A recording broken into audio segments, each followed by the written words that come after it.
Hey guys, what's going on? So I'm doing another video today, basically on what's in my backpack, okay? Now, this is basically if it's, kind of warm out. I don't have multiple layers in here like I normally would during the rut phases. I took all that stuff out. It's already in my tote, all my scent lock clothes, my underlayers like the merino wool, vest and all that. So, but typically it'd be inside the backpack. But first thing is first, I always wear scent lock gloves when I'm handling. Okay, right now it doesn't really matter, but I figured why the hell not, right? Before the season starts, I wash this, I wash everything, let it sit, and I'll have a video on that. But during the season, I always, once it's clean, I put it in a scent lock bag. Okay, you can deabsorb these bags in the dryer just like you can with your other scent lock clothes. 40 minutes, put it in on high, deabsorb it, backpack goes in, okay? I deabsorb this probably every 3 or 4 hunts, these bags, because they're not really getting any major scent on them, but my clothes I do every single hunt after I put them in the dryer, okay? So always in the bag. When you get to your location where you're hunting, take it out of the bag and get your backpack ready and head in the woods. But before I get into the bag, I want to cover what this stuff is. Now, I don't use any kind of sprays or, the scent killer sprays. I don't use any of that stuff. Okay, it's baking soda and water in a bottle. All right, that's not going to do anything for your scent. It's not going to cover your scent. It really, truly isn't, okay? If you're going to play the wind, play the wind. If you're going to wear scent lock and use it properly and not have to worry about the wind, then do it that way. But either way you choose, okay? That stuff doesn't work. This stuff, okay, is my little homemade blend. Now, it's really, really simple. This is just for my boots. Don't ever spray anything on your scent lock clothes. This is just for the boots only. Oak leaves and acorns in a bucket. I collect it before season, call it September, okay, when the acorns start dropping. Fill the bucket up halfway, put a gallon of water, let it sit for 3 days. Every now and then, mash it up a little bit, get the juices flowing. Strain it out, put it into a bottle. This stuff is excellent to cover any kind of scent that's on your boots. Now, always wear rubber boots. Always wear rubber boots. Don't wear leather boots. Leather holds scent. Those, other boots that have like some kind of material on them, just, don't do it. Just basically rubber boots. But I spray it just as precaution, just in case, okay? You're gonna leave a ground disturbance no matter what when you walk into the woods. I just prefer to have a little acorn scent on my boots. Calms the deer down a little bit. They smell acorns, maybe be like, all right, well, that's all it really is. I don't know what they think, but it just, I guess, a little assurance in my brain. It definitely works, okay? So I'll have a video on how I make that. It's really, really super simple. Okay. The backpack. Now, once I get to the woods, I'm at my tree. First thing I do, get my backpack and I hang it, okay? And in that backpack, I go in here. This is the first pocket I open. And I just dropped it. This is my bow webbing. I don't use a bow rope. If you guys use a bow rope, you guys already know how often it tangles, and there's nothing worse than it tangling up when you're at the top of the tree. Okay, it's a pain. This stuff, what I do is I use one clip it to the edge of my saddle, the other clip on the other end. All I do is basically clip it to the bow, and it does not get tangled in the bag. I mean, I can unravel this, but I even unravel it once I'm at the base of the tree just to make sure so it's free flowing as I climb. Okay, now I'm at the top of the tree. Now this is important. I have my tether. I tether in. Get that all straightened away. Once I'm in and I'm tethered, I pull my bow rope up. Okay? Now, once the bow rope comes up, I hang my bow. This goes back inside the backpack. Okay? And now I take off my lineman's belt, and that goes on top of that. When I climb down the tree, when I'm ready to climb down after a hunt, I reverse the process. So the last thing I put in the bag is the first thing I put on now, which would be my lineman's belt. Then I get my bow holder, my bow rope, drop it down, drop my bow down. Then I take off my tether. This goes back in, and then that goes back in when I'm at the bottom of the tree. Nice and easy, okay? Really simple, so it's just always in the right order of when I need them. All right, moving on, guys, moving on. Okay, this part, I don't even know what's in this bag, so it's a mystery to both of us. Oh yeah, also, this backpack that I use is a trophy line. All right, I have multiple backpacks. I have a few ScentLok backpacks, which I really like ScentLok backpacks, as you guys know. They're a little small. They don't fit a lot of clothes, so later in the season I typically use this one maybe after the 15th of October when I'm really starting to wear a lot of layers. I just like the fact that you can open this up, put my jacket in here and everything. It's excellent, excellent, excellent. But let's leave that open for now. Okay, empty bag. All right, this is scent-free wipes. Now, when you guys, if you're like me, you got to get to the top of the tree, you got to sweat a little bit, okay? Scent-free wipes and a spare bag to put the old ones in. Very important. Wipe yourself down, wipe your chest down, wipe every area that you're sweating in. Put the extra in here. That'll save you some scent, okay? Very important. Let yourself cool down and then get ready. I have my release that I use, okay? I still use the wrist releases. I don't really like those. I haven't really tried those thumb releases yet, but definitely something to think about. Okay. The can, all right? Excellent during the pre-rut. A lot of guys tip it like that, okay? Me personally, I like to control the volume. You can blow into the hole and it'll make sound. That sounds a little more natural than that can doing that, okay? That's how I use it anyway. So I don't know if you guys knew that you can blow into the bottom of that, but a lot of times when it's really cold, I notice when you tip this thing over, it doesn't work, but it will work that way. I got extra bow holders, which is really, really important. And I got some nuts, which I'll be eating later. But always bring some food with you guys. If you're like me, you're always getting hungry. And, oh, this is a spare battery to my heated vest. If you guys hunt cold conditions and you don't have a heated vest, I strongly suggest getting a heated vest. ScentLok makes one, which I don't really care the brand because it's underneath your ScentLok clothes anyway. I think I have a Tide Wee one, and that one works really good. For like 3 hours, you can have this thing on high, and I have an extra battery, so 6 hours of nice warm heat. Really, really important, okay? In here is just my phone, lanyard and everything, so let's go into here. Okay, this is important. This is a bag that I had made, okay? ScentLok material. Inside this bag, I have all my layers of head covers. So basically, extra gloves, ScentLok gloves, okay, head cover. Make sure you cover your whole entire head, cover your neck. Very, very important.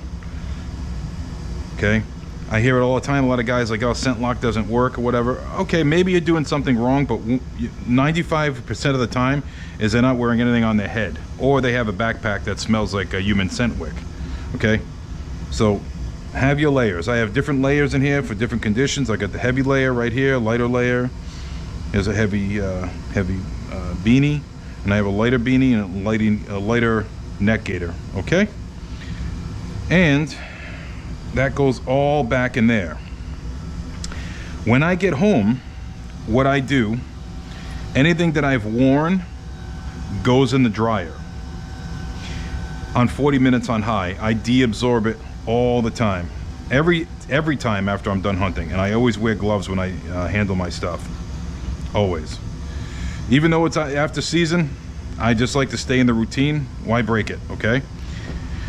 Knee pads. These shouldn't be in my backpack. I wear my knee pads in. You know, I take them out of my Jeep, put them on and wear them in and wear them out.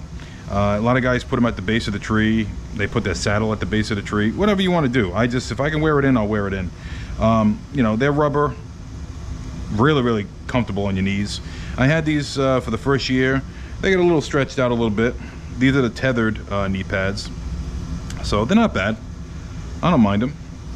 I also have a set of trophy lines, which I've been using for years, so I just wanted to give those a shot. I think I got them for a Christmas gift. So okay, pee bottle. All right, make sure you have a pee bottle. Guys, don't pee in the woods. I don't care what people say, that deer don't care or whatever. Just don't pee in the woods. Just don't do it. Why? In other words, why risk peeing in the woods? Okay, bottle of water. Have multiple bottles if you can, especially when it's warm. Let's see, this is my cutter for the breastbone. It's got a little deer fat on it, so you might have to wash that. So let's see what else. Okay. If you're like me, you dropped your release to the ground a time or two. I've done it plenty of times. This one is a cheap one, Velcro. This is my last resort if I dropped my secondary one. But if you drop all three in the same day, trust me guys, God doesn't want you to kill a deer that day. All right, always have a grunt tube. Now, one of the last times I hunted this year, I called in a buck, and he came out of the swamp, and he was actually on a doe. This was really late. This was like the end of, let's see, right around December 1st, I guess. And I don't know if he was on a doe or just came out with the doe, because he left that doe, which she obviously wasn't hot. But anyway, I hit him with a couple of soft grunts. Now, this is an old Night Inhale, Inhale, Exhale. I've had this for a lot of years. And I hit a couple grunts, and he just kind of looked my way, didn't really come. But when I did an inhale, he whipped his head around and he came right towards me. Unfortunately, it was a little too dark and he didn't give me a really good clear shot, so I didn't take him. But always important to have. Always have a saw, guys, okay? Saw is very important. You prep your trees now, January, February, March. You go back in the summertime, you'd be surprised how much can grow around your tree, especially vines. So it's good to have something to cut them with, all right? Aha. All right, guys, don't make fun of my little antlers, okay? This is all you guys need. Little pair of antlers. You don't need these gigantic antlers. I know, you know, a lot of guys on TV, hunt in Kansas, Missouri, Iowa, all those, you know, big buck states with 150-inch bucks. I know, I live in Rhode Island, all right? We don't have those typical deer around here. We have like 100-inch deer. So rattling these big aggressive antlers, it just doesn't work. You're gonna scare more deer. Don't do what they do on TV, okay? If you hunt pressured land, get yourself a little set of antlers, or a little rattle bag even works, okay? And you do not want to clank these things together. Very, very, very easy. And this is excellent during the first week of October, when the bucks are still kind of just feeling each other out. They just came out of their velvet, okay? Very, very lightly.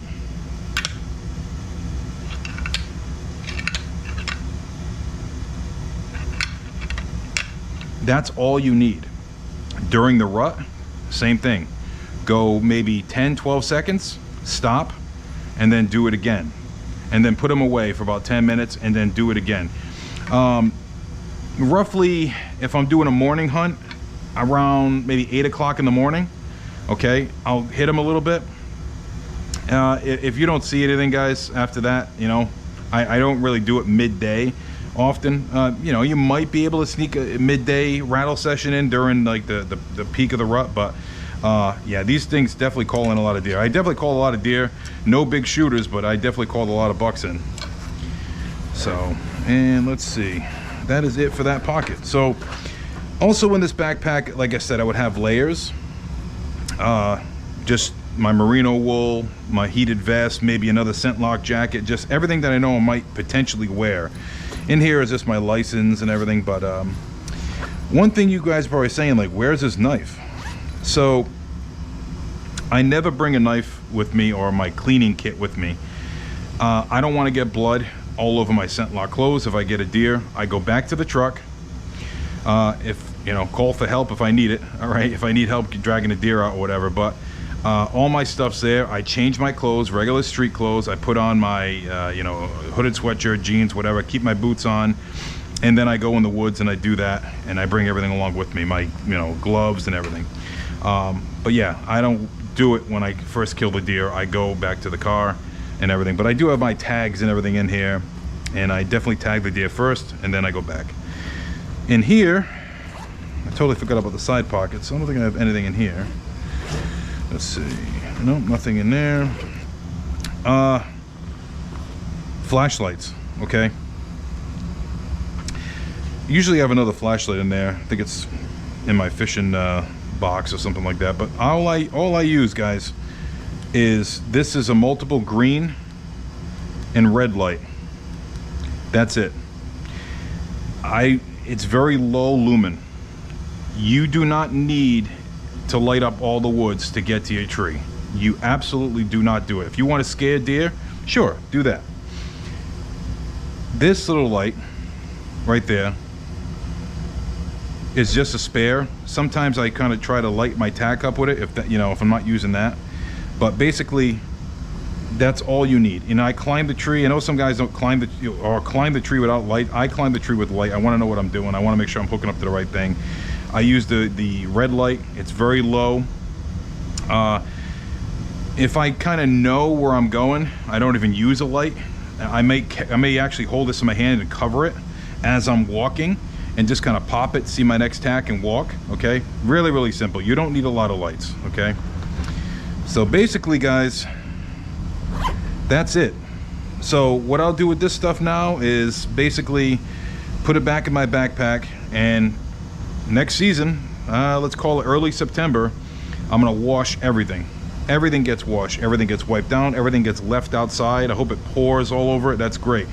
Just to get the scent off of everything, except my scent lock stuff. Never wash your scent lock clothes or your scent lock bags.